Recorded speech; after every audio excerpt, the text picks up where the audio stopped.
السلام علیکم ورحمۃ اللہ وبرکاتہ۔ میرے پیارے آقا علیہ الصلاۃ والتسلیم کے پیردیوانوں، خاتون جنت حضرت فاطمۃ الزہرا رضی اللہ عنہا کی کنیزوں، سچی حکایات کے درس نمبر 247 ایپیسوڈ نمبر 247 میں آپ تمام کا استقبال ہے۔ الصلاۃ والسلام علیک یا رسول اللہ، الصلاۃ والسلام علیک یا حبیب اللہ، الصلاۃ والسلام علیک یا نبی اللہ، وعلی آلک واصحابک یا نور اللہ، صلی اللہ تعالی علیہ وسلم۔ میرے پیارے آقا علیہ الصلاۃ والتسلیم کے پیردیوانوں، خاتون جنت حضرت فاطمۃ الزہرا رضی اللہ عنہا کی کنیزوں، ہم نے کل کے درس میں حکایت نمبر 833 حضرت عمیر کی کہانی کا آدھا حصہ سنا تھا۔ حضرت عمیر اپنے چند ساتھیوں کے ساتھ عیسائیوں کی گرفت میں آ گئے۔ شاہ روم کے دربار میں جب آپ کو پیش کیا گیا تو شاہ روم نے حکم دیا کہ ایک ایک کر کے ان تمام مسلمانوں کو قتل کر دیا جائے۔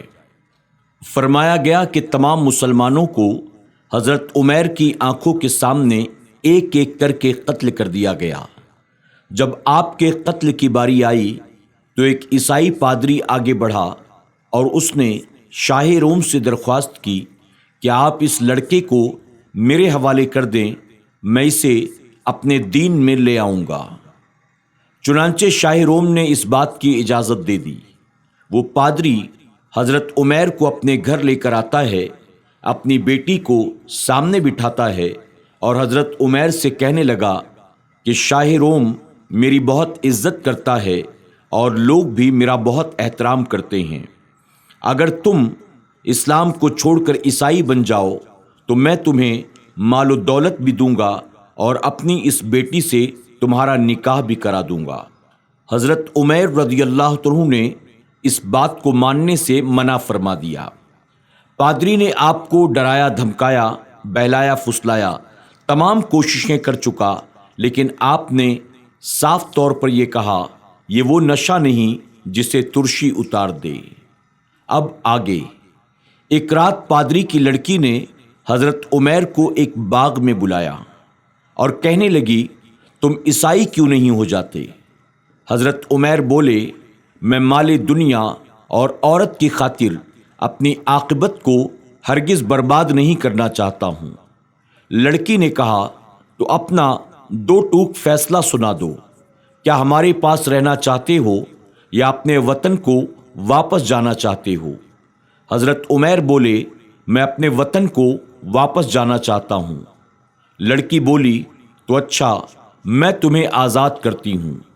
اوپر دیکھو، وہ ستارہ جو سامنے نظر آ رہا ہے، اس کی سیدھ میں نکل جاؤ، رات بھر سفر کرو، دن بھر کہیں چھپے رہنا، بس اپنے وطن پہنچ جاؤ گے۔ چنانچہ اس نے کچھ زاد راہ بھی آپ کو دی، حضرت عمیر کو آزاد کر دیا۔ حضرت عمیر نے 3 رات اپنا سفر جاری رکھا اور چوتھے روز آپ نے دیکھا چند گھڑ سوار انہی کی طرف آ رہے ہیں۔ جب وہ قریب پہنچے تو آپ نے دیکھا یہ وہی آپ کے ساتھی تھے جو کچھ روز پہلے شاہ روم کے حکم پر شہید کر دیے گئے تھے۔ وہ کہنے لگے، تم عمیر ہو؟ آپ نے فرمایا، ہاں میں عمیر ہوں۔ عمیر نے پوچھا، کیا تمہیں قتل نہیں کر دیا گیا تھا؟ وہ بولے، ہاں ہمیں قتل کر دیا گیا تھا، ہم شہیدوں کے گروہ میں داخل ہو گئے تھے۔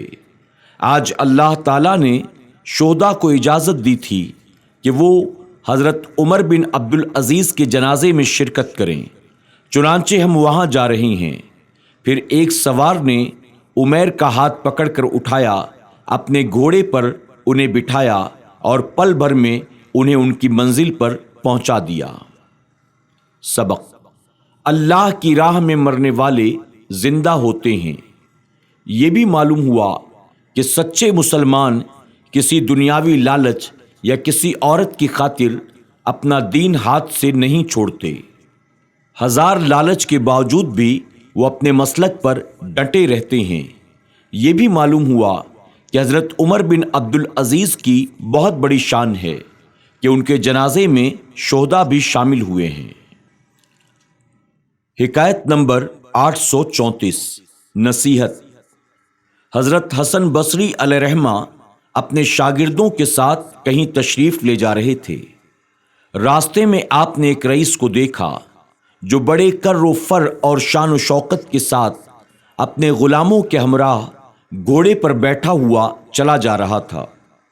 حضرت حسن بصری علیہ رحمہ نے اس سے پوچھا، کہاں جا رہے ہو؟ رئیس بولا، دربار بادشاہ میں جا رہا ہوں۔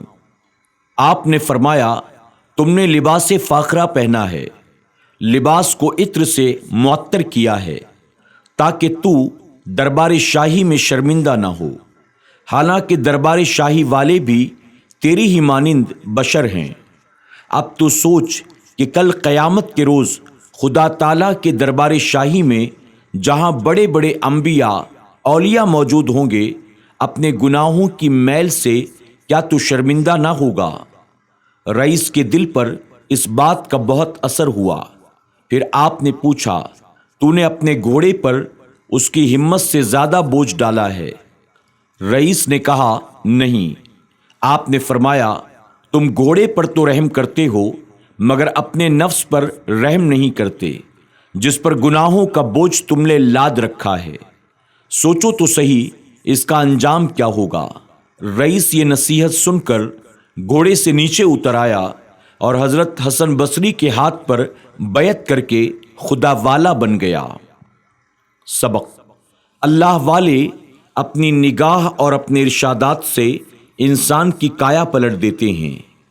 یہ بھی پتہ چلا کہ انسان کو گناہوں سے بچنا چاہیے، کوئی ایسا کام نہیں کرنا چاہیے جس سے کل قیامت کے دن شرمندہ ہونا پڑے۔ حکایت نمبر 835 بے نمازی۔ ایک شخص جنگل میں گزر رہا تھا، اس کے ساتھ شیطان بھی ہو لیا۔ اس شخص نے نہ تو نماز فجر پڑھی، نہ ظہر، نہ عصر اور نہ مغرب و عشاء۔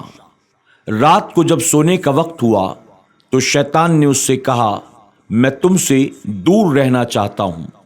اس نے کہا، بھلا کیوں؟ تو شیطان بولا، اس لیے کہ میں نے صرف ایک سجدہ نہ کیا تھا، وہ بھی آدم علیہ السلام کو، اور تو نے تو دن بھر میں کئی سجدے خدا کے لیے نہیں کیے۔ تو مجھے ڈر لگتا ہے کہ جب ایک سجدہ نہ کرنے سے مجھ پر لعنت کا عذاب بھیج دیا گیا تو تجھ پر اتنے چھوڑنے سے خدا کا کیا دردناک عذاب نازل ہوگا جس میں کہیں میں بھی نہ مارا جاؤں۔ سبق: نماز کا چھوڑنا بہت بڑا گناہ ہے۔ بے نمازی کو شیطان اپنے سے بھی زیادہ برا سمجھتا ہے۔ حکایت نمبر 836 بوڑھا یہودی۔ حضرت عبداللہ تستری رحمۃ اللہ تعالی کا وصال ہو گیا تو لوگ بڑی کثرت کے ساتھ ان کے جنازے میں شریک ہوئے۔